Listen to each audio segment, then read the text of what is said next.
So yung what's up guys, ngayon magre-react tayo sa Asian art. Kasi sabi ng teacher namin meron yung tatlong klase. Meron yung Chinese, Japanese, tsaka Korean. Ang napili natin is Japanese. So, huwag kayong alis dyan, ay magre-react na tayo. So yun guys, nagbabalik na tayo at ngayon nire-react natin yung Japan art. So, simulan na natin. Alright.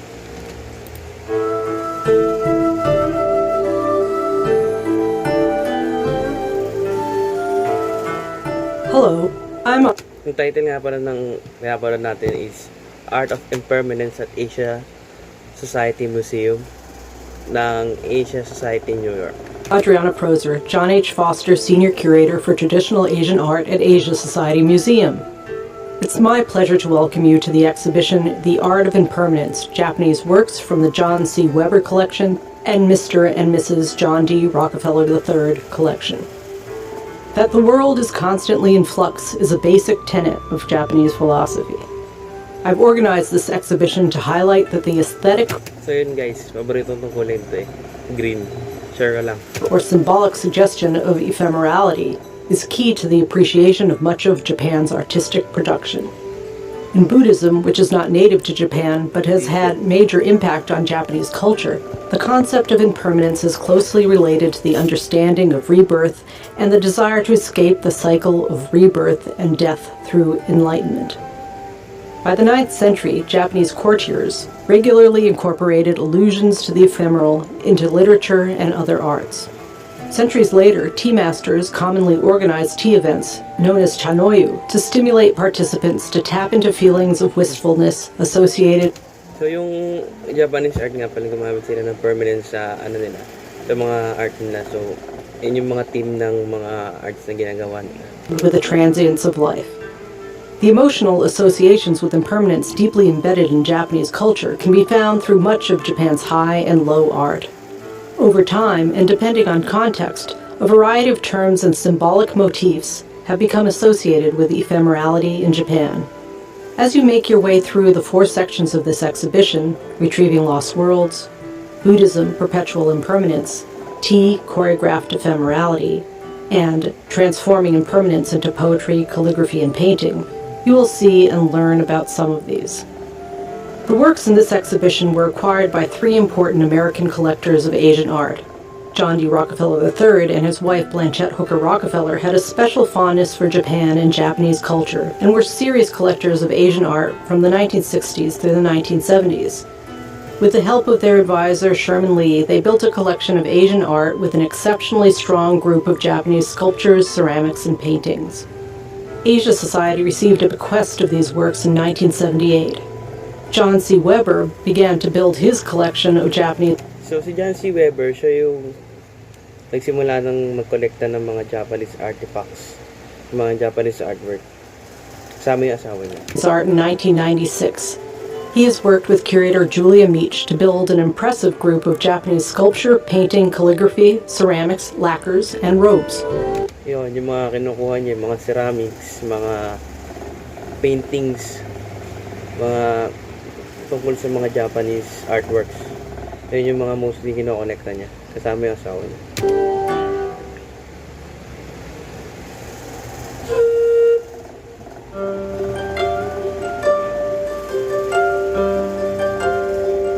Notice how vertical and swirling ridges ornament the exterior sides of this pot.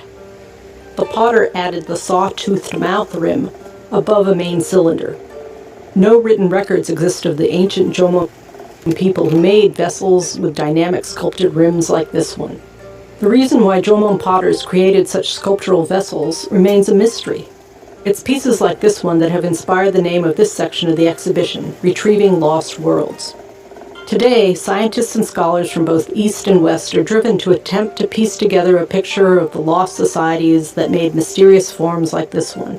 Yet the context of objects created in pre-literate cultures often remain impossible to grasp at all. This loss of the past is a form of impermanence that is comprehensible to all of us who live in the modern world of the 21st century. This shell pattern wheel-shaped stone ring, known as a shiranseki in Japanese, Ito yung pinapanood natin. Ito yung Sharinseki. Yan. is modeled after earlier smaller ornaments made from shells. Though it resembles Maganda siya, made from shells daw siya. a bracelet, it is clearly too large to be worn on a human wrist. Scholars have proposed that the person buried in the Pero ano siya eh, bracelet siya, bracelet. Manoyama tomb, where this stone ring comes from, and whose clay-packed dugout log coffin was covered with stone rings like this one, was a shamaness. Like the bronze mirrors that are also found in Japanese burial settings dating from the 4th century, these discs of unusual shapes and materials likely had spiritual significance, especially given that no ancient anthropomorphic representations of gods have been unearthed in Japan. This is one of the representations of human figures that people of the tumulus period created for the enormous tombs of their ruling elite. Ito naman daw yung gumawa sila ng sculpture ng isang tao para i-represent yung buhay nila noon. Parang ganun yung sinasabi dito. These guardian sculptures are known as haniwa. This hollow sculpture of a man would have been visible above ground, along with other haniwa that appeared Tawag dito haniwa. Haniwa. at the burial mound. It would have been attached to a simple clay cylinder that was planted into and around the earth mound above the tomb. The beaded necklace and coronet of this haniwa are articles of formal civilian attire donned by high-ranking members of tumulus period society. Ito, yung ganitong sculpture, nagre-represent to sa mga higher rank ng society nila noon. So, pag merong ganyan, ang galing. An unidentified comma-shaped object appears on the lower part of the figure's tunic. Archaeologists have discovered many jade objects of similar shape at tumulus period sites. These objects, called magatama, likely had ritual or religious significance. Alternatively, the shape may represent some kind of knife or sickle, though no weapon or tool of this shape from this period has been found.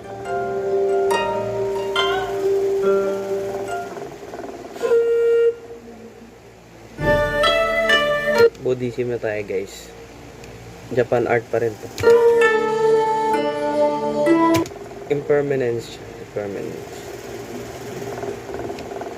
Permanence pala siya. Di pala siya permanence, guys. Sorry. According to Buddhist thought, life is impermanent, marked by suffering and ultimately empty. Only by attaining enlightenment like the Buddha can we escape the cycle of rebirth and suffering. Reliquaries like this one and the relics they house are visual encapsulations of this philosophy. When the historical Buddha Shakyamuni, known as Shaka in Japan, died, his body was cremated. Over time, his relics were distributed to many stupa sites. Any Buddhist relics remind the faithful of these original, most sacred relics. In Japan, rock crystal has been a Ganda, no? Maganda siya, guys. Sacred.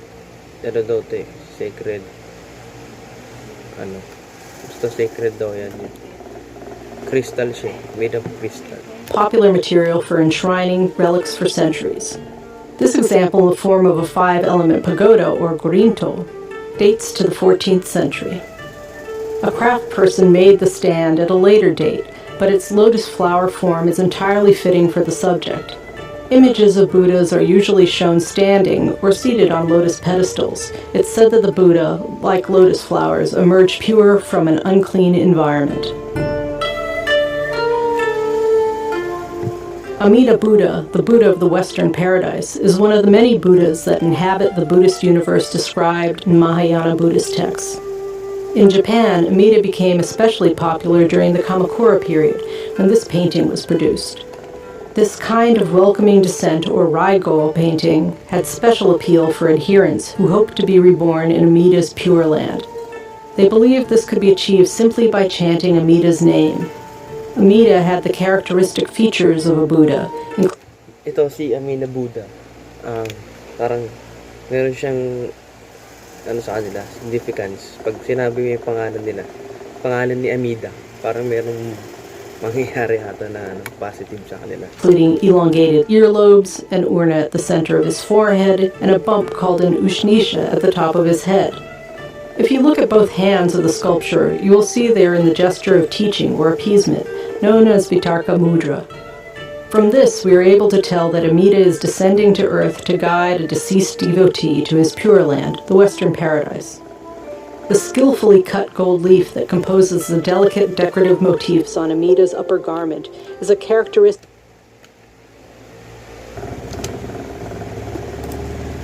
of an accomplished Kamakura period artist. In Japanese poetry, kamiko, handmade paper clothing, became a metaphor Tignan nyo guys, kamiko. Meron pala sila gantong damit. Kimono siya actually, kimono. for solidarity, cold, winter, and dying. The tradition of monks sewing and lining their own paper robes for the water drawing ceremony at Todaiji Temple Complex in Nara died out. Siguro pag sinuot ko yan, pag ginawan ako ng ganyang kimono, siguro. Pababae na ata yung kimono. Pero pag ako siguro ginawa ng kimono, oh shit. Laki siguro nun guys. Out recently. However, in antiquity, the robes as well as the paper was made by hand by monks in the cold of winter. They also sewed and lined them with cotton as part of the process of freeing themselves from dependency. The ceremony is one of cleansing of sins and also ushers in Galing na paper siya pero ginagawa siyang damit. the spring of the new year. March 12th is the most spectacular event of the 14-day festival. On this day, giant torches are carried across the temple's Higatsudo Hall. Sinusuotin nito sa may event, parang event nung certain event. Yan, sinusuot niyang kimono yan. Showering festival attendees below with large embers. This is believed to bring luck. Yan, pag sinuot mo daw yan, nagbibigay yan ng swerte. Yan. Hote, the eccentric subject of this hanging scroll by Kano Masanobu, was a Kano Masunobu. Parang batang masunurin. Chinese monk whose fame spread to Japan. His unusual appearance, captured here so Tama ba? Chinese monk na naging famous sa Japan. ably by Masanobu, and erratic behavior had great appeal for followers of Zen Buddhism, who celebrated the unexpected and uncertain, which they believed had the potential of stimulating enlightenment. Images of Hote evoke the Zen idea of letting go of whatever we are holding on to.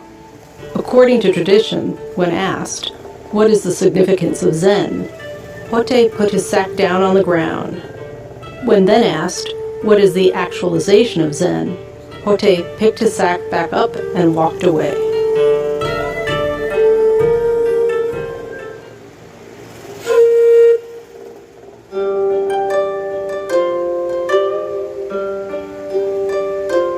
Potters created tall dishes like these for use in the kaiseki meal that sometimes accompanies a tea event. Mino ceramic artists experimented with all kinds of shapes in the early part of the 17th century. Each of these dishes appears to be based on an hourglass shape of a once common type of weight for measuring bullion. First, potters formed each vessel with a Yan yung mga dating ginagamit na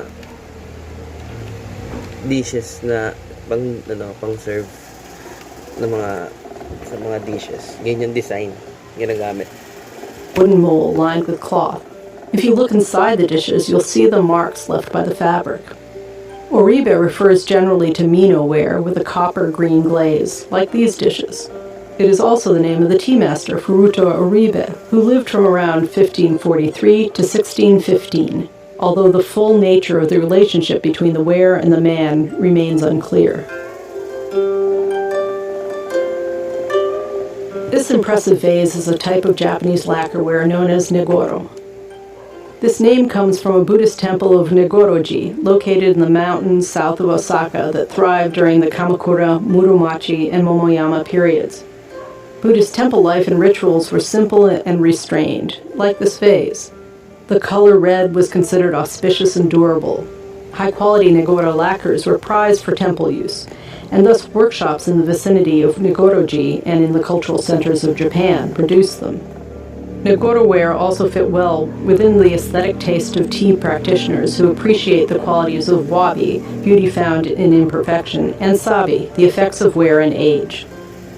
As you see on this vase, over time the outer red coating of Nagoro lacquer becomes worn away and begins to reveal the black lacquer beneath. For those who enjoy the meditative atmosphere of tea, this evolving beauty offers a special wistful appeal.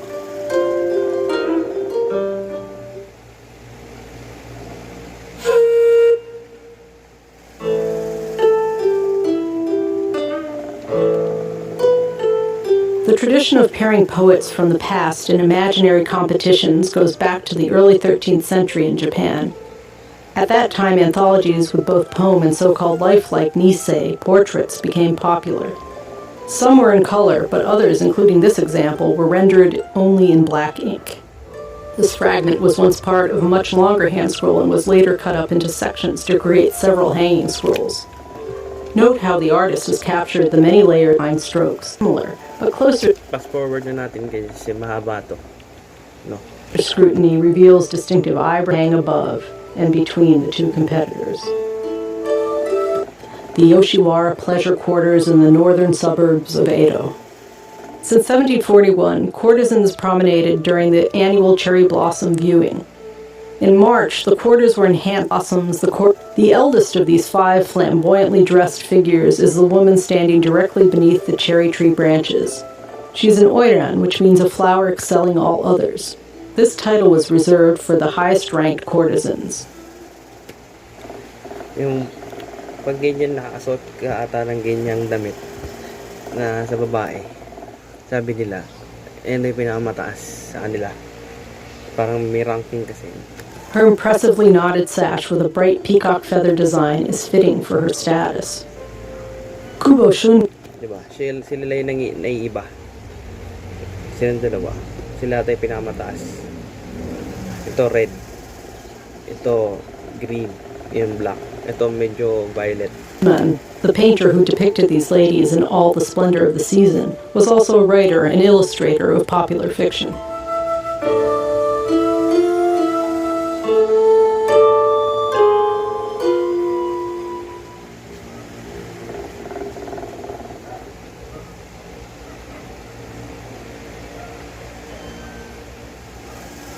So yun, tapos na. So, yun nga, Japan art. Ang notice ko lang sa Japan art, yung art nila mostly focus sa impermanence, tsaka woman empowerment. Yun. Diba? Yun yung mga pinafocus nila eh. So, yun lang guys. Salamat sa pakikinig, pakikinood ng aking reaction, no? Sana may natutunan din kayo dyan. So, susunod na pagkikita. Bye-bye!